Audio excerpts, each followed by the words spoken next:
Bismillahirrahmanirrahim. Alhamdulillahi rabbil alamin.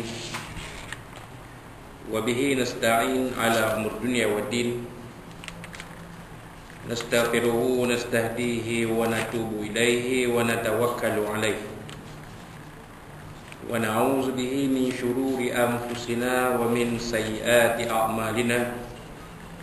Man yahdihillahu fala mudilla lahu wa huwal muhtad. وما يضلل فلن تجد له وليا مرشدا ولا هاديا له أشهد أن لا إله إلا الله وحده لا شريك له وأشهد أن سيدنا محمدا عبده ورسوله اللهم صل وسلم وبارك على هذا النبي الكريم سيدنا وحبيبنا وشفيعنا وزهرنا ومولانا محمد المصطفى وعلى آله وصحبه ومن دعا بدعوته وتمسك بسنته وجاهد في سبيل الله إلى يوم الدين رب اشرح لي صدري ويسر لي أمري واحلل عقدة من لساني يفقهوا قولي سبحانك لا علم لنا إلا ما علمتنا إنك أنت العليم الحكيم ولا حول ولا قوة إلا بالله العلي العظيم اللهم افتح علينا حكمتك وانشر علينا من خزائن رحمتك يا أرحم الراحمين اللهم أرنا الحق حقا وارزقنا اتباعه وأرنا الباطل باطلا وارزقنا اجتنابه قال الله سبحانه وتعالى في كتابه العزيز أعوذ بالله من الشيطان الرجيم وما أمروا إلا ليعبدوا الله مخلصين له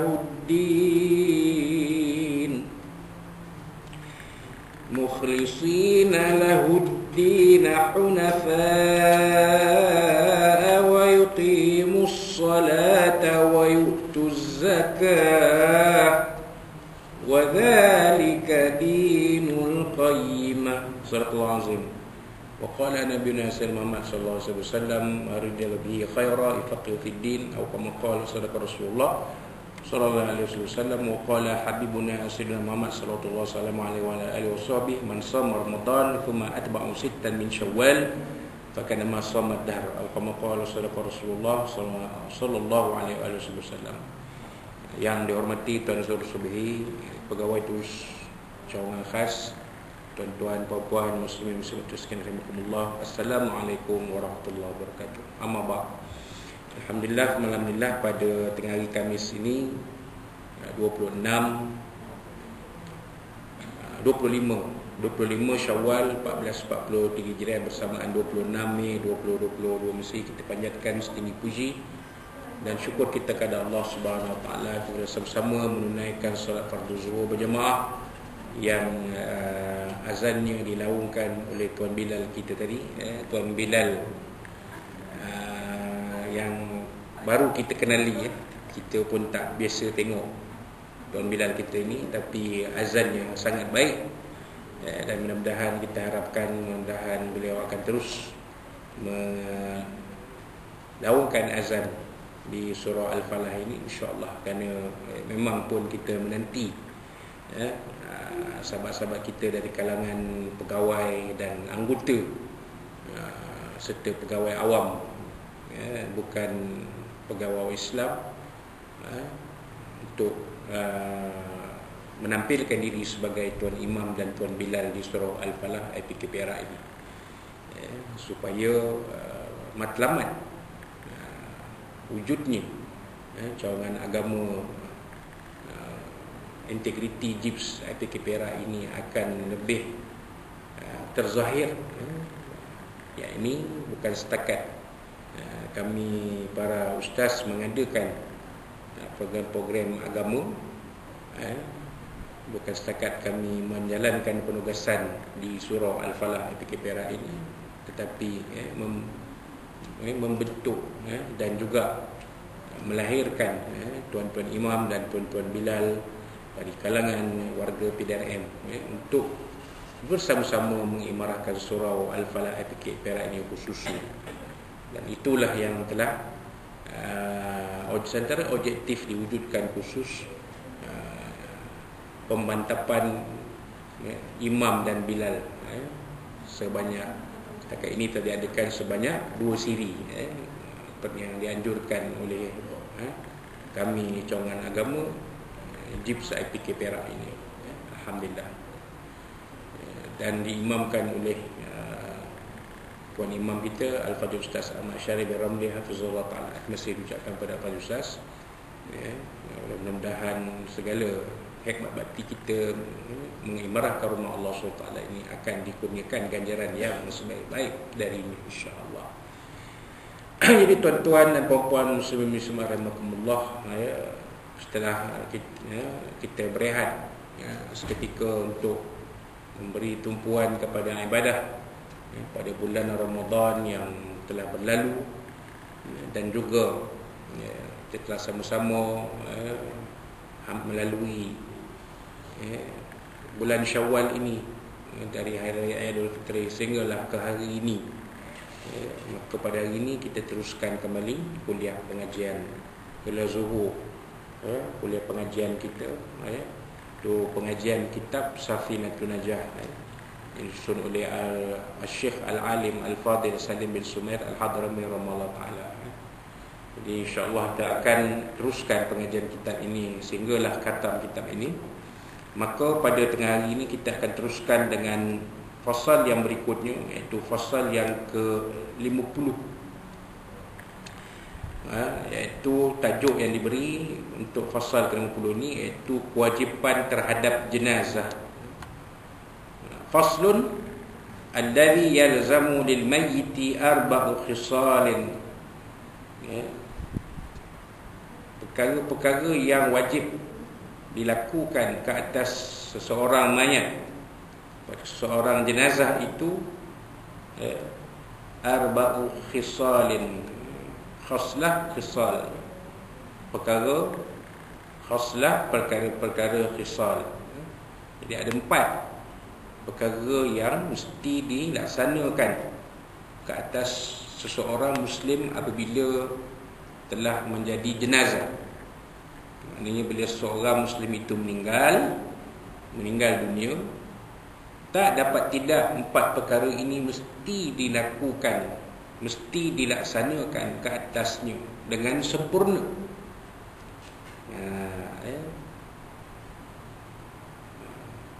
Kerana itulah beza antara kita dengan haiwan. Haiwan ni bungkus elok-elok tanam. Kadang-kadang aku tengok seorang dia kasih dan cinta kepada haiwan, dibuatkan kubur. Ada pula batu tanda, nak panggil tulisan bukan orang, dibuatkan batu tanda. Ni si Montel, si Comot ni. Saya ingat tu tarikh lahir bila, tarikh mati bila, macam manusia pula.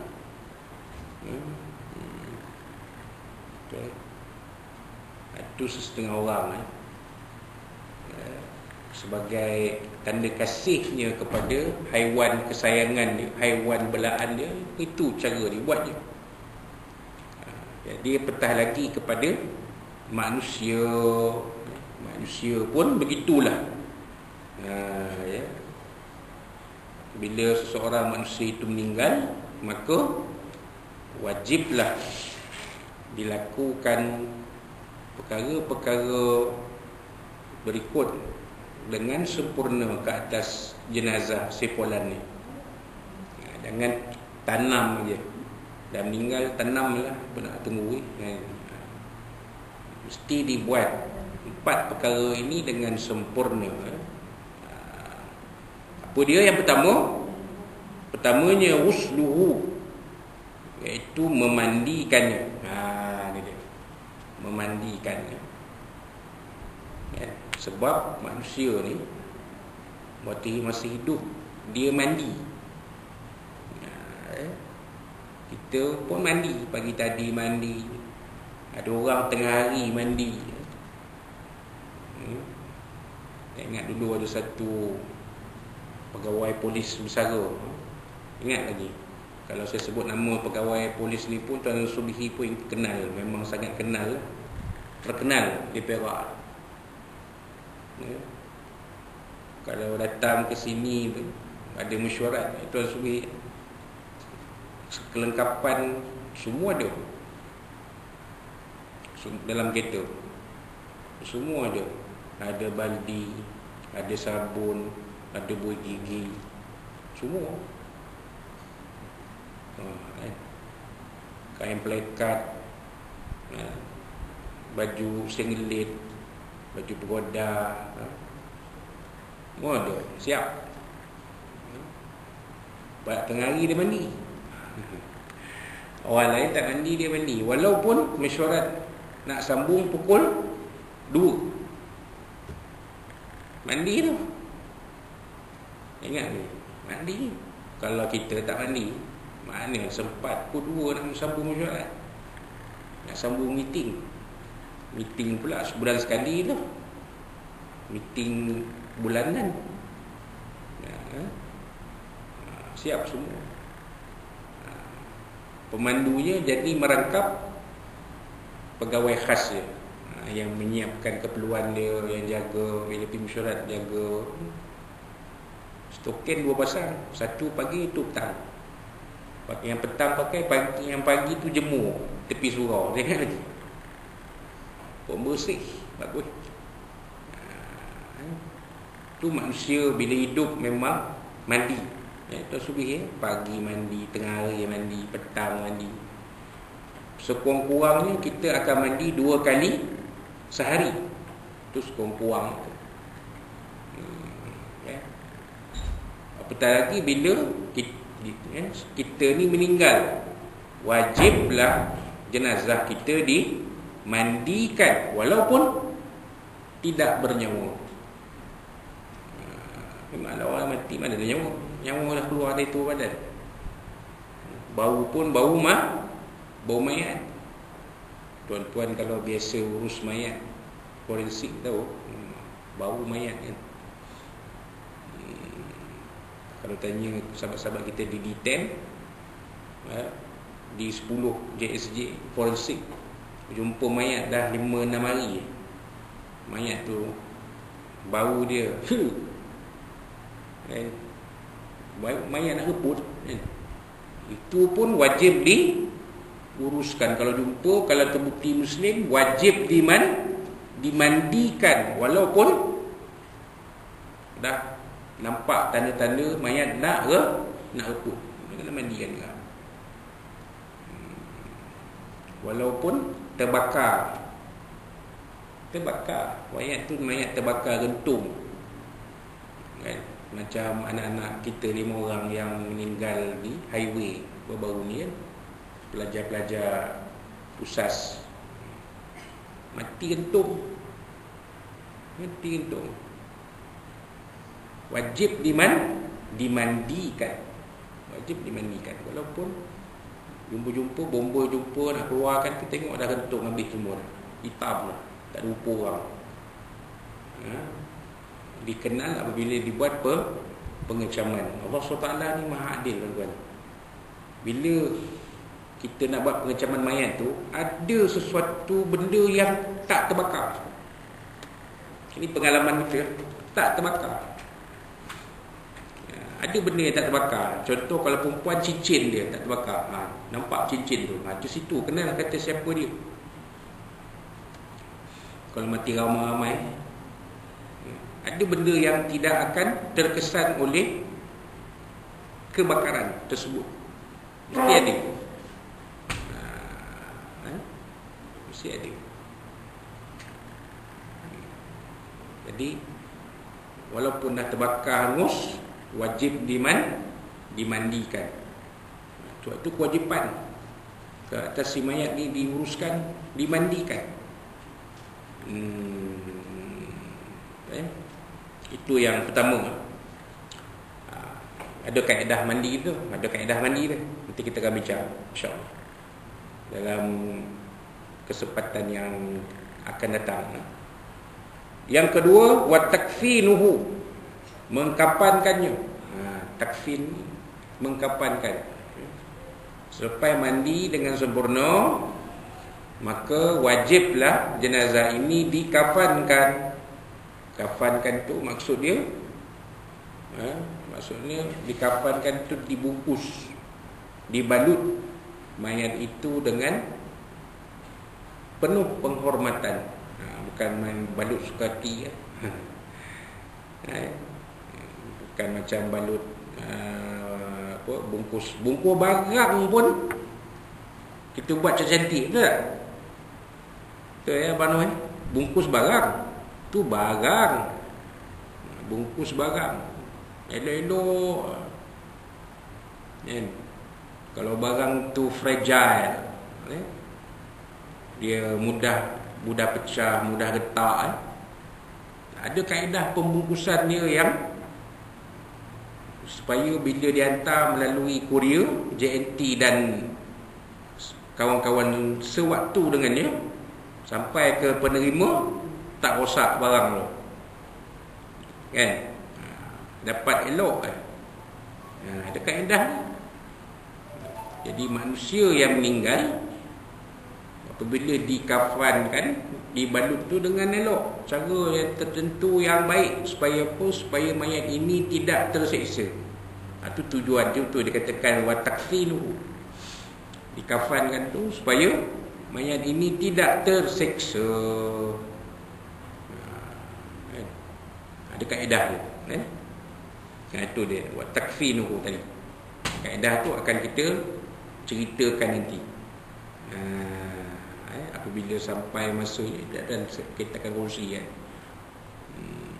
Sebab tak semua kita nanti akan hadir khusus pengurusan jenazah yang kita akan adakan bulan depan. InsyaAllah ya, kita akan anjurkan khusus pengurusan jenazah. Lama dah kita tak buat. Last kali kita buat, kalau Ustaz Syarif mesti ingat, di surau ni beberapa tahun yang lalu, penceramahnya Tuan Imam Ustaz Muhammad Ali. Waktu itu semua dia tapau, daripada ceramah, teori sampai praktikal, semua dia tapau. Ingat ni, siap praktikal solat jenazah lagi. Tu waktu itu jadi kali ini kita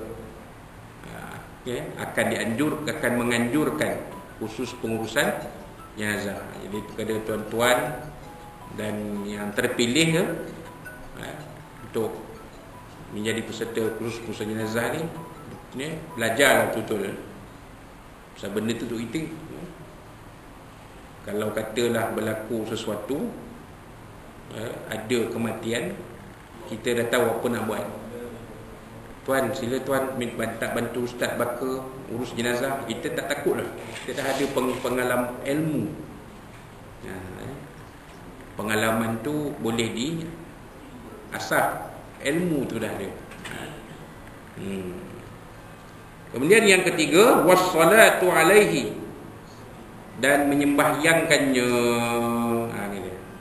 Ingat lagi di Perak ni, dulu tiap-tiap tepi masjid ada satu banner, papan tanda. Ingat, boleh pihak Jaib boleh buat balik papan tanda. Tahun 70-an dah ada papan tanda. Saya ingat Abang Noh pun tahu. Tepi masjid, tiap-tiap masjid mesti ada papan tanda ni. Apa dia? Sembahyanglah kamu sebelum kamu disemahyangkan. Nampak? Tiap-tiap masjid, nak cari masjid di Perak tak susah. Cari papan tanda tu. Sebelah tu masjid. Tak payah kita cari pakai Google Map, tak payah zaman tu. Zaman tu mana ada Google Map. Handphone pun tak ada. Nak cari masjid ni, senang. Cari papan tanda tu, ada papan tanda tu, sebelah tu lah masjid. Itu kalau pergi mana-mana di Perak, itu je special. Negeri lain tak ada. Negeri Perak je yang ada papan tanda. Patut Jaib boleh buat balik. Semayanglah kamu sebelum kamu disembahyangkan. Jadi makna disembahyangkan tu ialah sebelum kamu jadi mayat dan mayat kamu disembahyangkan oleh orang. Ni sebab Menyembahyangkan jenazah itu suatu yang wajib dilaksanakan. Lepas kita mandikan, lepas kita kapankan, dah elok rapi macam pocong tu. Pocong betul lah. Bila mayat tu dah diikat, dah kapan dengan sempurna ikat atas bawah, dia namanya pocong. Betul lah tu nama tu, tak salah nama tu. Yang dikaitkan hantu pocong, oh saja orang buat cerita Mastika, apa nama? Mastika dan kawan-kawan dia lah. Cerita hantu pocong mengganggu pengguna jalan raya. Jalan raya tu buat. Jadi pengguna jalan, adalah orang lalu-lalu tu, dia beritahu, dia kata lalu-lalu tu nampak ada hantu pocong tepi jalan pukul 3 pagi. Siapa suruh kereta pukul 3 pagi? Jumpalah hantu pocong kan. Macam jenazah, macam pocong jenazah tu, dia berdiri tegak tu, lompat-lompat kan. Takut orang, lari orang kan. Tapi betul lah tu, jenazah yang telah dikapankan sempurna namanya pocong. Betul, tak salah nama tu. Tapi dikaitkan dengan hantu tu yang tak syok. Wallahu a'lam.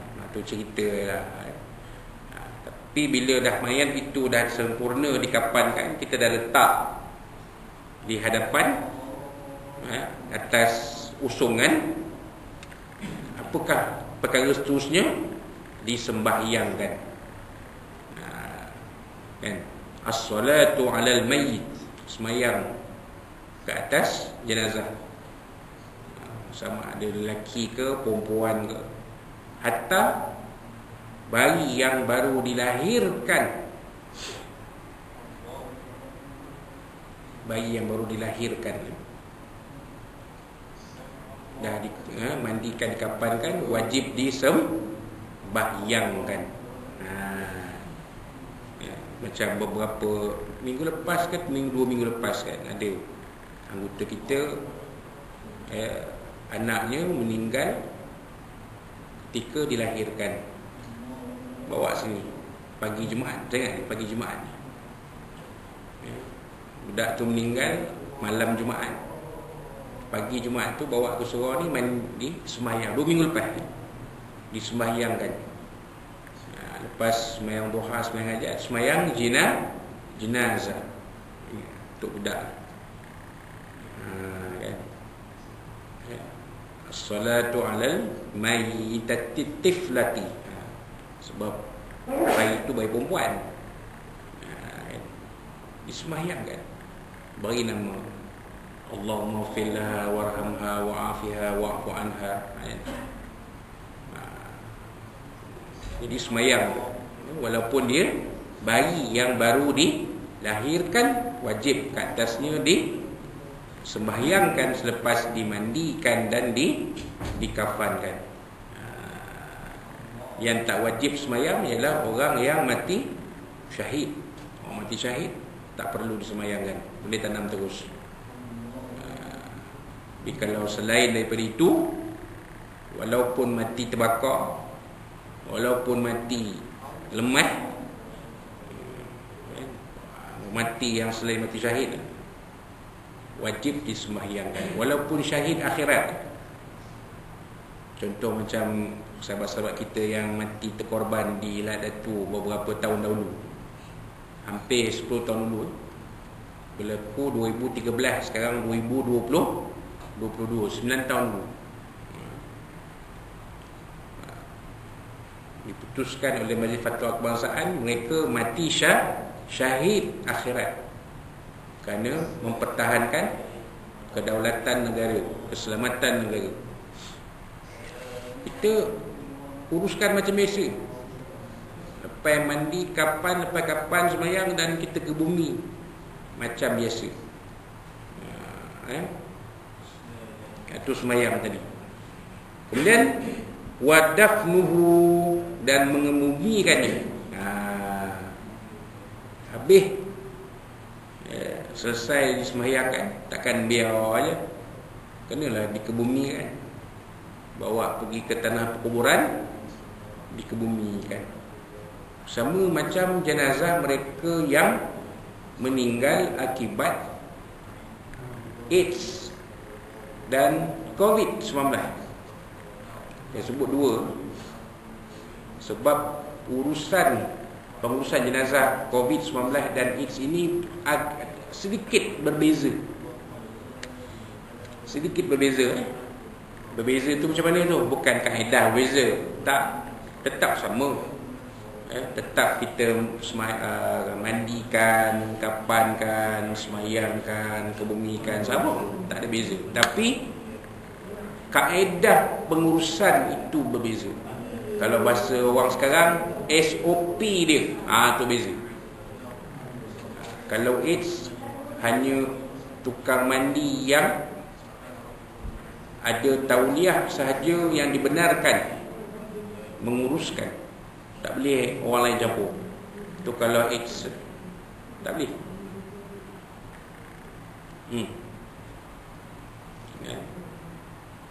Dan juga pembantu perubatan.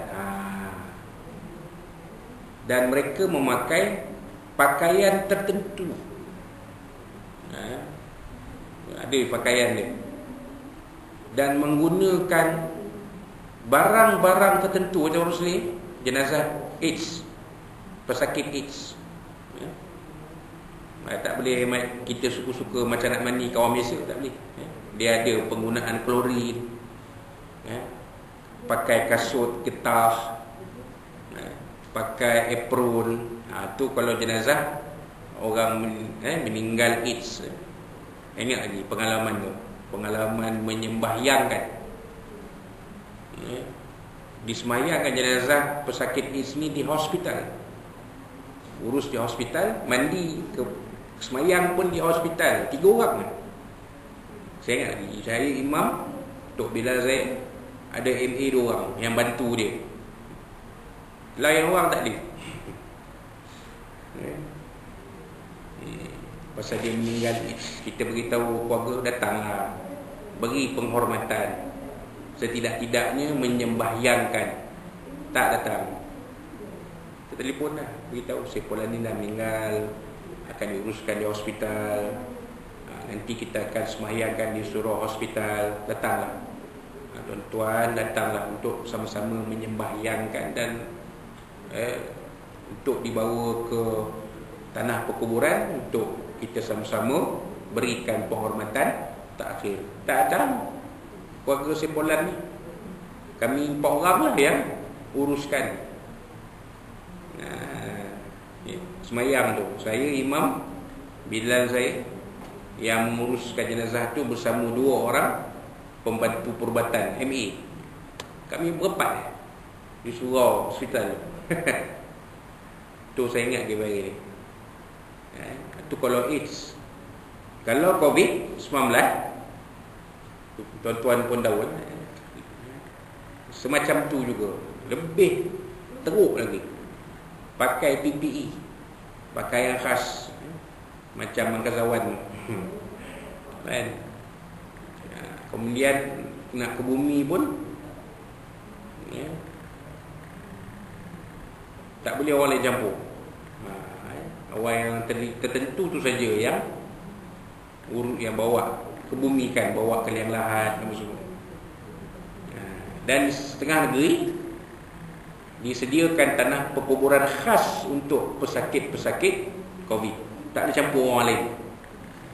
Di Perak ni boleh lagi, kalau meninggal COVID, bawa ke tanah perkuburan awam, ke bumi di sana boleh. Tapi di setengah negeri tak mahu, dia tak bagi. Jenazah dari Greek, jenazah pasal COVID tu di Greek, tak boleh ke bumi di Greek, bawa ke Ipoh. Contoh tanah perkuburan khas, ke bumi di Ipoh. Sian, bila family dia nak ziarah, terpaksa datang dari Greek nak ke Ipoh, ke situ. Contoh. Tapi di Perak tak berlaku. Tak berlaku di Perak.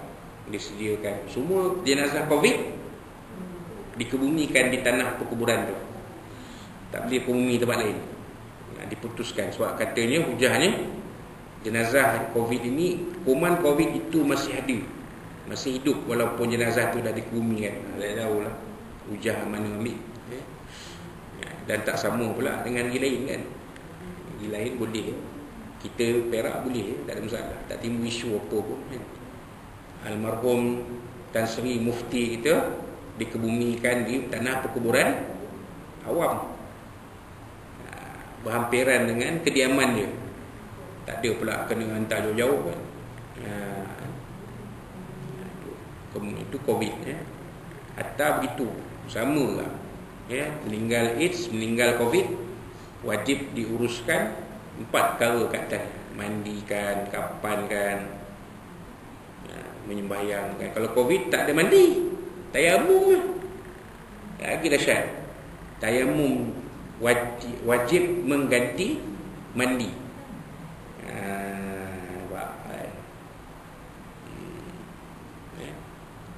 Wallahu a'lam. Itu mengebumikan tu, dafnuhu, mengebumikannya itu maksudnya jenazah ini dimasukkan ke dalam liang lahat yang